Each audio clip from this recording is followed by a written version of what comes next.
I will give it to you. So sa pangalan ni Jesus tayo, in Jesus' name, yan tayo. Si Peter and John, isang araw, pumunta po sa templo, at mayroon pong pilay doon. Sabi ni Pedro, silver and gold I do not have, we do not have, but what we have, we give it unto you. And the name of Jesus Christ of Nazareth, rise and walk. So it's in the name of Jesus, and we can rebuke sickness and pain. We can rebuke poverty and lack. We can rebuke any form of darkness in the name of Jesus. Prophetic prayer is you are praying that the kingdom of the Lord shall be done on earth. That's prophetic prayer na ano yung kingdom ni God? Ano yung will ni God? The will of God is the word of God. The will of God, kaya Josh, pwede mo na pong i-ano? Pwede mo na pong i-ano yung the will of God. What's the will of God? Kasi po, sabi dito, thy will be done on earth as it is in heaven. Na ibig sabihin, kalooban ng Diyos na maging mapayapa at masaya. So pwede yun ang babasihan mo ng panalangin, Lord, sa bahay na ito, mawawala po ang alitan. Mawawala po, Panginoon, sa chat group, ang masakit na salita at maninibugho, malulupag yung isang kapatid o pamilya.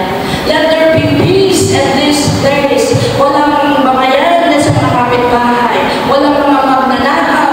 Walang gagawa ng karahasan. Walang Panginoon makakapasok ng anumang masama. Diyan, Panginoon, sa aming mga bakuran. Panginoon, salamat sa mga angeles sa kalangitan that is guarding this place from the north, south, east. Amen. At sabi nito, joy. The joy of the Lord is our strength. Noong unang panahon, wala pa kami masyadong mga alam na halata. Mga simple lang, pero totoo pong nakikita sa buhay namin. Sabi doon, the joy of the Lord is my strength. The joy of the Lord is my strength. The joy of the Lord is my strength. Oh, the joy of the Lord is my strength. Hallelujah. Parang naman naman po talaga yung mga mukha niyo. Nakikita ko po maraming mga pasalin at mga nalangin. Mga kapatid, bumigay ka na sa Panginoon. Hallelujah. Hallelujah.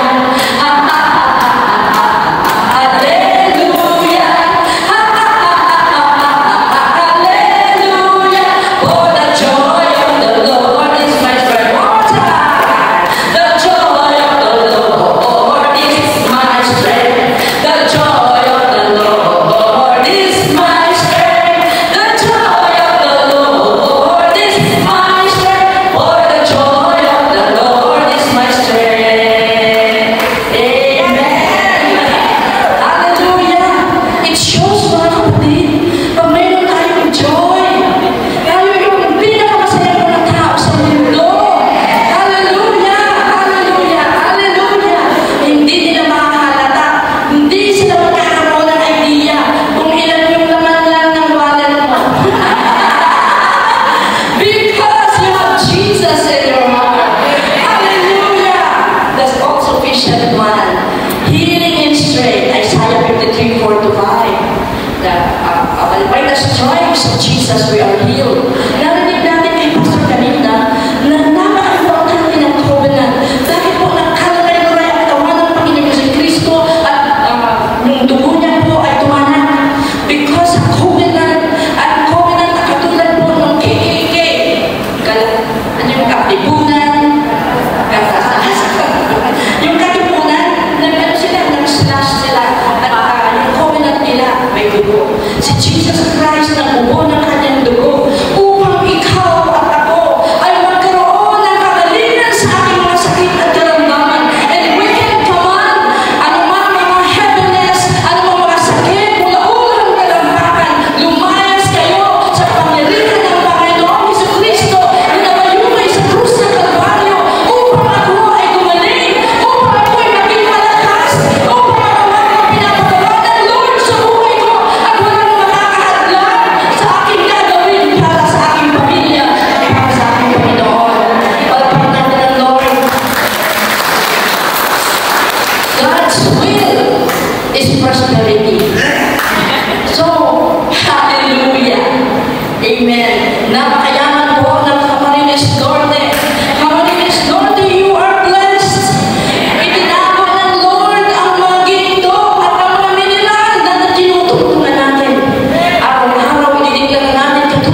naguluhan dahil si Satan nag-krimen. Gusto niyang manira ng attention, gusto niyang manira ng church, gusto niyang manira ng buhay ng pamilya natin. Kinakailangan po, lagi natin gamitin ang kapangyarihan na in Jesus' name. John 10:10. Ano yung John 10:10?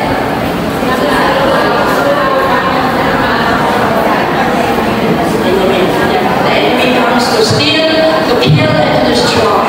But I have come, sabi ng Panginoon, to give you life, and that you will have it more abundantly. Amen. Ano yung pagiging abundant is you have what you need. Amen. You have what you need. Amen. Prosperity. 3 John 2. Beloved, I wish above all things that you may prosper, even be in good health, even as your soul prospers. So hindi po isa lang, yung iba mayayaman na, may mga negosyo sila. Yung iba, sobrang yaman talaga nila.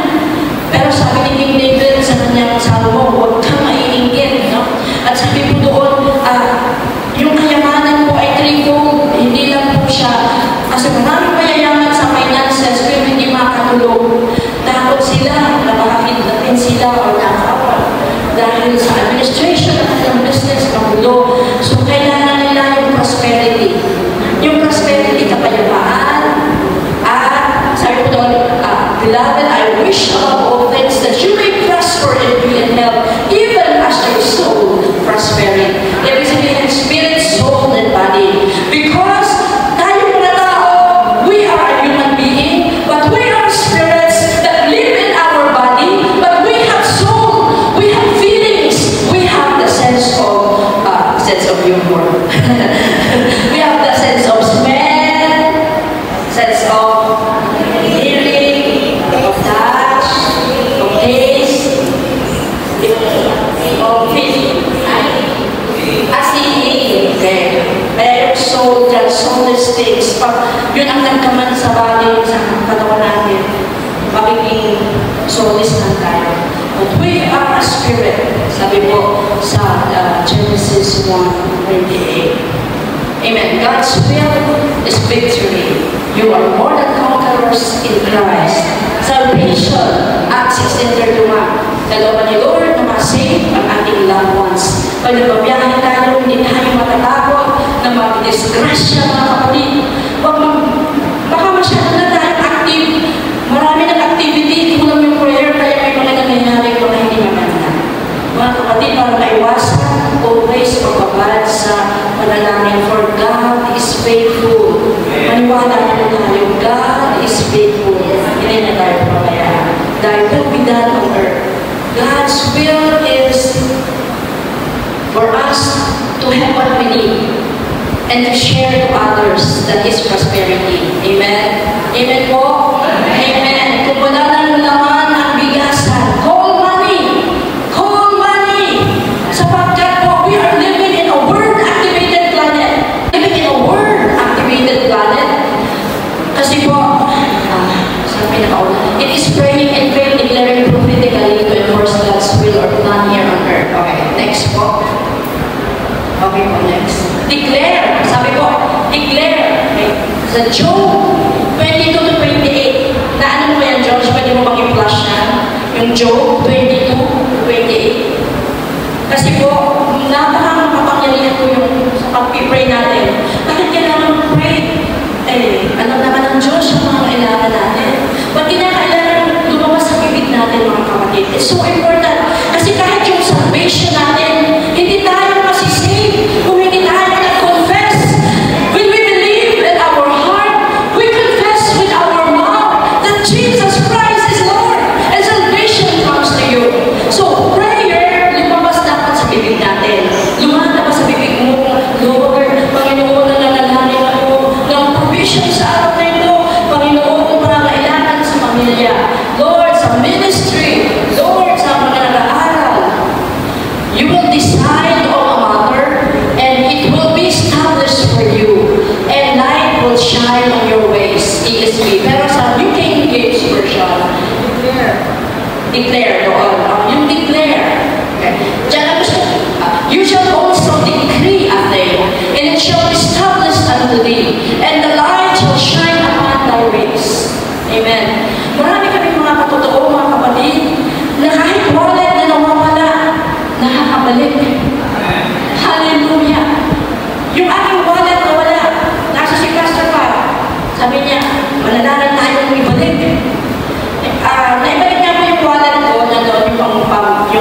ATM card ko. Pero yung pera ko na ipapamalinti ko, wala na doon. Pero ang amazing was the same amount na nawala, mayroong nagbigay ulit sa akin. Doon na ibalik. Kaya pag may nawawala, in the name of Jesus, balik. In the name of Jesus, the enemy, what has the enemy stolen, ay makakabalik sa inyo. That's the meaning of Jollibee. Jubilee. One of the meaning of Jollibee. Jollibee. Amen. Jubilee. This, the meaning of Jubilee is restoration. Kaya po, marami tayo na meaning ng Jollibee. Sorry po. Jubilee. This is the time na kung saan yung nagawala sa atin, marirestore. Amen. Restoration. Ito na po yung ating Jubilee year mula sa Panginoon. We are at the end of the end times po. Anytime, third world war, pwede na po mangyari. Kasi po parang mga bata na yung mga bansa, bigtigan na yan, daligan na yan. Alam niyo po yung China, inispatan niya ng military grade na like yung mga fisherman ng mga Pilipino na may nabulag po. Nagkadiferensya siya sa mata yung mga fisherman natin. Yung kung isang araw, yung North Korean leader nagpa-lipat siya ng message. Hindi na lang po, mga 300 meters away doon sa Hiroshima. Doon sa Japan po. Ibig sabihin, hindi na makakatama sa Japan. At once na tinimahan niya ang Japan, hindi po yung papayag na hindi magkakaroon ng hanggang ngayon, yung Ukraine at Russia ay marami nang namamatay. Ang China, ang Amerika naman gusto pumunta. I mean, gusto pa talagang i-display ang kanilang support na we know na Gog and Magog sa Book of Revelations at Ezekiel 38 and 39 ay Russia po. Nasa prophecy po yan na maglilid si Gog and Magog. The leader of Gog is Magog. Kasama po ang Turkey, kasama ang Libya, ang Syria, at ano pa po mga countries na palibot sa Israel. They want to push Israel to the Mediterranean Sea to annihilate Israel from the map. Ay napakaliit na. Iyan po talaga yung plano. Nasa Ezekiel 38, nasa Ezekiel 39, at alam po ay mangyayari sa tribulation period. Because we believe, nasabi na ni Pastor Pat, the restrainer. Tayo po kasi yung restrainer because the Holy Spirit is here. Ang Holy Spirit nakatira dito. Amen po. That's atin ang Holy Spirit when we became a Christian. And so, when a Christian is ruptured, 1 Thessalonians 4:17, it means that the church is not here anymore. The Holy Spirit will not be here. The evil one will be revealed. The Antichrist will be revealed. At ngayon po ay nahayag na ang lahat ng galamay. Lahat na po, wala na makakatago. Yung lumang pelikula na The Thief in the Night ay pwede pang magtago. Yung naiwan ng Kristiyano, naiwan ng tago sila para sa lumang building at para sa kakabuyan. Pero sa kapangyarihan po ng siyensya ngayon, ay pwede na pong ma-detect kung mayroong buhay na tao na humihinga sa mga kakabuyan o sa mga ilalim ng lupa. Kaya medyo mahirap-hirap po sa mga tribulation saints, pero po mayroong magsisurvive. Pag may naiwan sa rapture, tumulog ang trumpeta ng Diyos at may naiwan, may possibility pa po na maligtas kasi meron po pong tinatawag na tribulation saints. Pero napakahirap na po, wala na ang Holy Spirit. Ngayon nga na may Holy Spirit, nakakatamad pa mag-pray. Ngayon nga na may Holy Spirit, napipilitan mo magsamba at magbigay ng ikabo o kaya magbigay ng offering. How much more? Pag ang Antikristo, tatatakan ka na sa iyong kamay at hindi ka na makakapasok sa mall, hindi ka na makakabili kung wala ka tatak. Ngayon nga, pakulang pa lang, may nahihirapan na. Kasi maraming maraming hindi bakunado. At pag nagpili ka na hindi maging bakunado, you are persecuted, hindi ka makakapasok na, hindi ka na makakabili. Katulad ng Revelation 30, na you cannot buy or sell if you do not have the mark of the 666. Amen. Ibig sabihin yung sistema nandito na. So ibig sabihin, mas malapit na. The coming of Jesus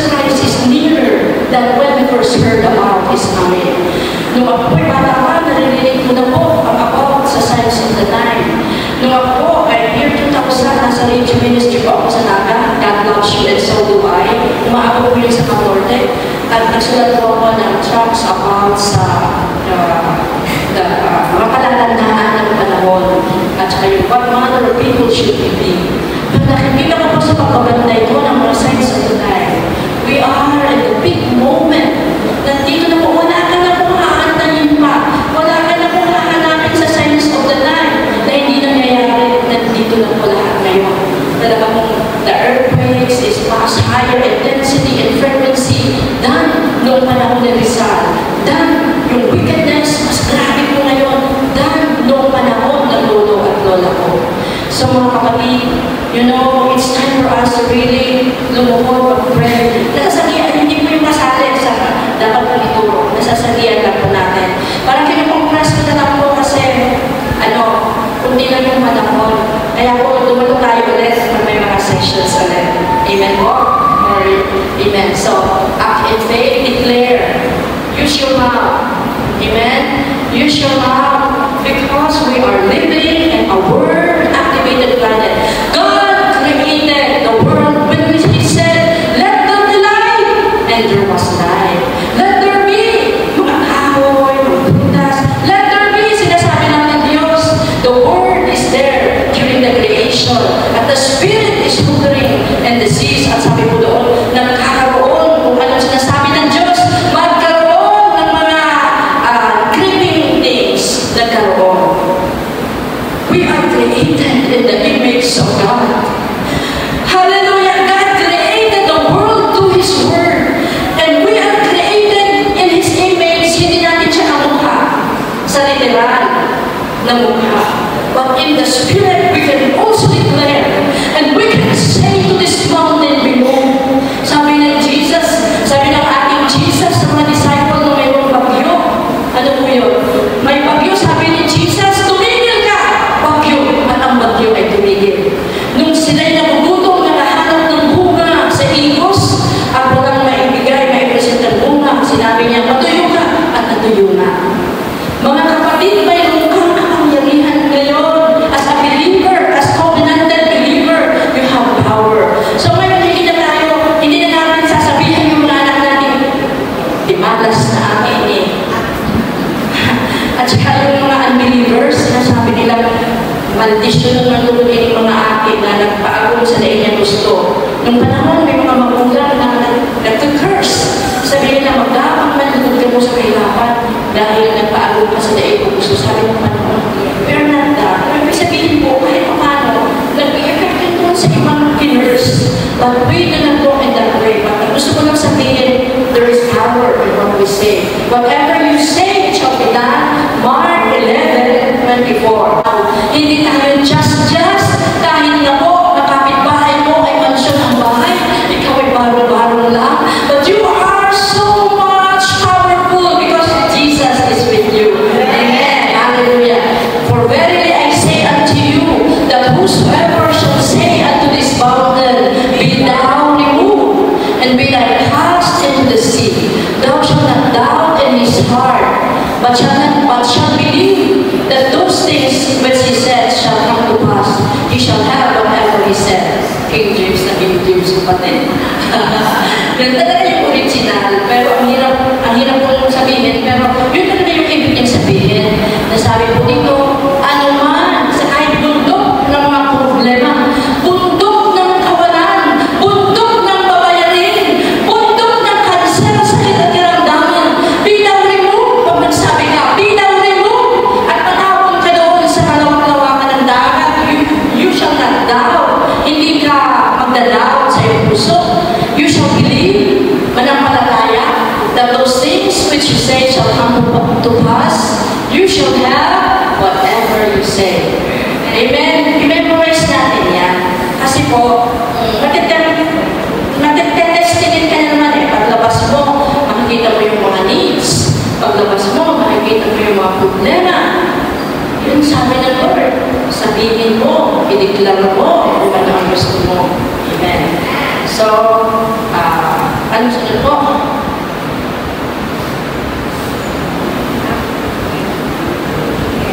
Believe that Jesus has done it all for you. Ginawa na ni Jesus para sa atin. He is our Jehovah Jireh. Sabi po sa page 62, He is our Jehovah Jireh, the God that provides. Amen. Higit pa po yan sa ATM ng iyong company na 1530 na pwede magsara dahil may pandemic. But ang resources ng Diyos, more than enough. Amen. May-ari ng lupa, may likha ng mundo, at mga lahat ng kayamanan. Jehovah Jireh, the Lord our provider. Number 2, Jehovah Rapha, the Lord our healer, or Jehovah Rapha. Jehovah Rapha, amen. The Lord our healer. 1 Peter 2:24, ang sabi doon, binata ng Diyos doon sa kahoy ang kasalanan upang for the stripes of Jesus we are healed. Doon sa pagkalatay ni Kristo, naunawaan na po natin ngayon bakit po nagkaluray-luray ang katawan ni Jesus. Sabi dito, 1 Peter 2:24, para tayo na may sakit ay gumaling. So, may sakit sa mayuma, sakit ng tiyan, sakit ng ulo, bago ka uminom ng medicol o ng mefenamic acid. Come to your healer. Hallelujah. Use the power and the authority that God has given you. Jehovah Nissi, God our banner, the God of victory. It seems that the situation is difficult. It seems impossible. But rest in the Lord, because we have our Jehovah Nissi, God our banner. Jehovah Shalom. Yung ay sa Jehovah Nissi po, naalala niyo si Moses? See the salvation of our God. At bigla po nahawi ang God. Sometimes we feel we are at the end moment of the situation. Parang sabi nga ng iba, lumakapit na sa patalim. May mga Pilipino na naging kasamahan para madala nila yung kapwa Pilipino nila OFW daw, hindi na nasayang naman. Naging mga scammers, pag hindi nakaka-scam, pinag-umiente, pinapalo, pinatantya. So, nakakalungkot yung gano'n. Marami pong mga gumagawa ng mga kasalanan. Pero sabi ko dito, God gives us the victory. Every day we must pray and thank God for our victory. Amen. Hallelujah. Thank you, Lord, for the victory. Thank you, God, for the victory. There are times that you don't know what to do. There are times na lahat na nakakatawagan mo na, lahat mo na na-text para ka mamugan. But it seems to no avail. Mga kapatid, lupot tayo. Bago tayo lumapit sa mga tao o hindi tayo lalapit sa mga tao, wait upon the Lord and see the salvation of our God. Amen? Iniligtas ka ng Diyos. Jehovah Shalom, the God our peace. Amen. Jehovah Rohi, the Lord our shepherd. Memorize niyo yan, the Lord is my shepherd, I shall not want. Amen. Ang pinakapastor natin, ang ilang pastor ay ang Panginoon, and He cares for us. Hindi niya tayo papabayaan. Jehovah Shekidon, the Lord our righteousness. Kaya tayo po ngayon, we are the righteousness of God. Kahit na hindi tayo perfecto, pagpangkinin po natin ang 2 Corinthians 5:17, tapos 121, that Jesus became sin so that we can become the righteousness of God. Kaya po, yung aming mga young people, nag-title po ba naman ng youth group, Upright Generation. So, parang lakas loob, no? But tuloy po nila yung 2 Corinthians 5:21 that Jesus became sin. Kaya nga siya natapos sa cross. He became sin so that we can have the righteousness of God through Christ Jesus our Lord. So we are righteous now. Righteous. Sabihin mo sa sarili mo, righteous na ako. Ginawa na ako ng tuwid ng Lord. I'm righteous. Amen. So we can come boldly into the throne of grace. Hindi na tayo nahihiya na kahit makasalanan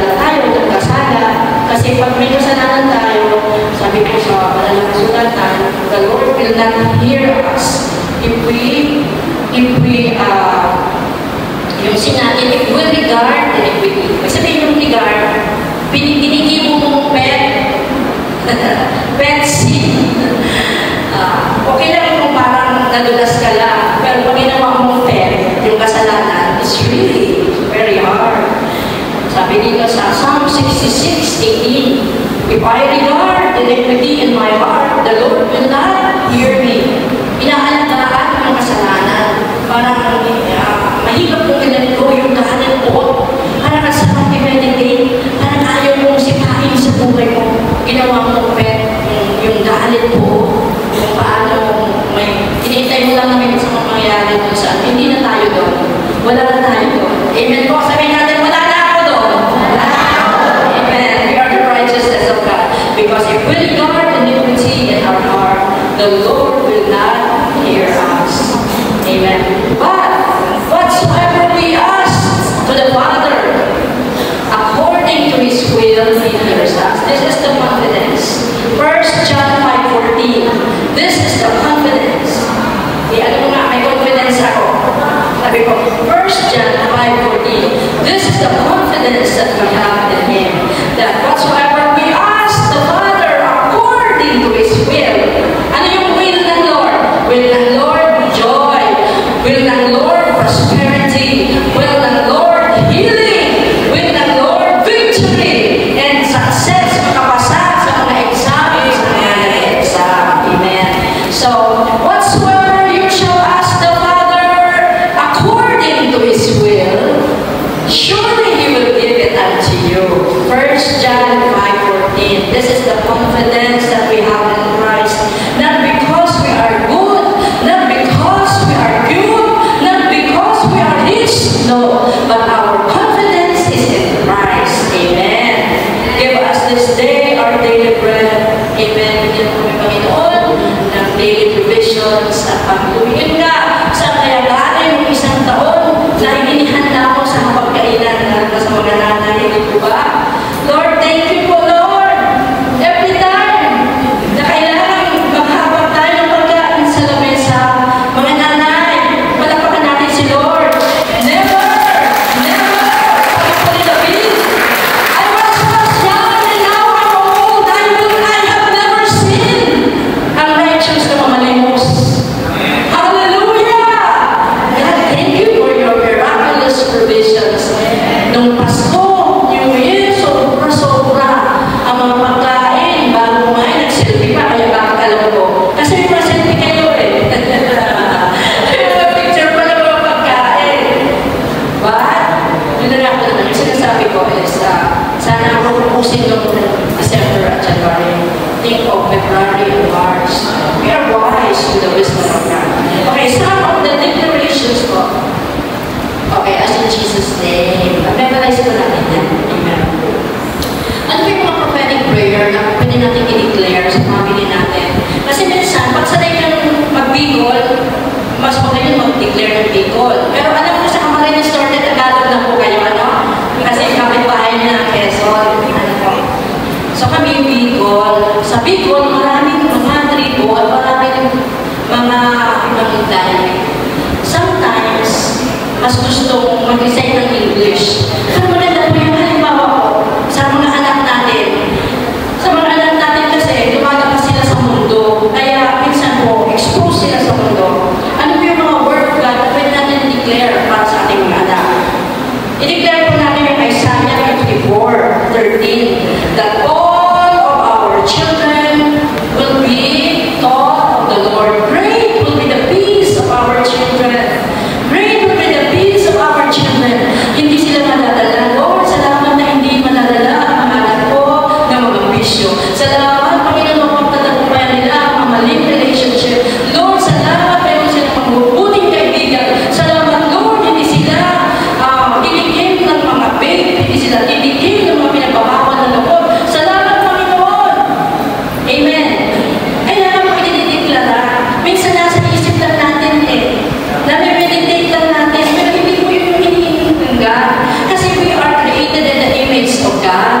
That word is powerful. So you have to say it, Lord, salamat. Money come in the name of Jesus. Money come in the name of Jesus. Salamat, Panginoon, sa provisions mo. Sabi po sa ako kay Isaiah, kayo po na mga pera, halik kayo at kumain kayo.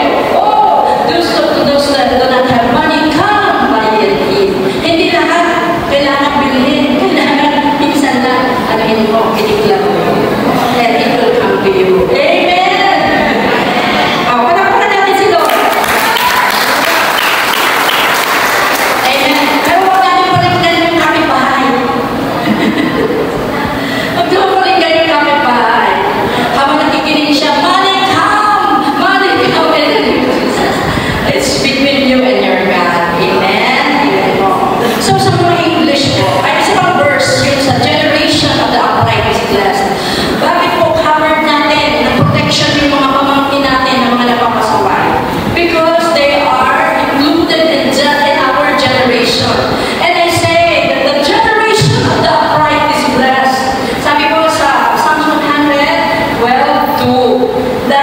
generation of the upright is blessed. They will be mighty in the land. Ibig sabihin sila yung may mga honors sa school. Ibig sabihin sila yung may mga magandang grades. Ibig sabihin hindi sila mga saklero.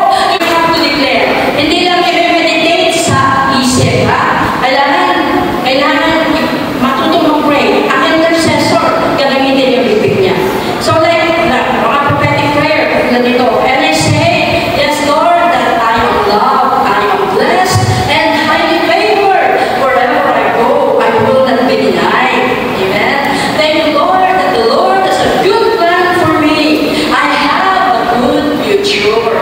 So wala po dyan kaakibat ng depression, walang suicidal tendency. Pag matutuhan to ng mga anak natin, tayo rin po, I'm healthy, I'm strong, I'm blessed, I'm healed in the name of Jesus, and I can run the race that the Lord has set for me. I'm the head and not the tail. Ito, mahirap-hirap, pero sabihin natin to, I shall not lend, I shall lend, and not borrow. Dapat tayo yung nagpapautang, hindi tayo yung nagmumutang. Wala pa siguro tayo sa level na yun. Kailangan sipag-siparan natin mag-declare that I shall lend and not borrow. Kasi you have more than enough. You have more than enough. Amen. God is for me, not against me. What can one do to me? No weapon formed against me shall prosper. Kahit may nagbabalak ng masama sa'yo, wala. Bukod sila, wala silang magagawa.